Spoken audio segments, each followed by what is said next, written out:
عروس خانمای عزیز، مادر شوهر تو زندگی دخالت میکنه، برو پیش دعانویس یه دعا براش بگی لال لال. خواهر شوهرت باد لجه، موهاشو بکش یکی تو کونش بزن از خونه بنده بیرون.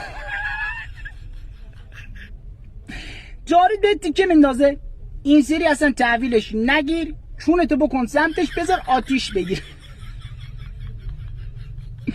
شوهرت پولاشو پس انداز میکنه، خاک عالم بر سره، زنی که خرجی نداره ارزی نداره. شوهرت با مادرش خیلی خوبه، براش لبندی کن، بوسش کن، قربون صدقش برو، در گوشش وز کن، اما مادرش بد بگو، بذار با اونا دشمن بشه.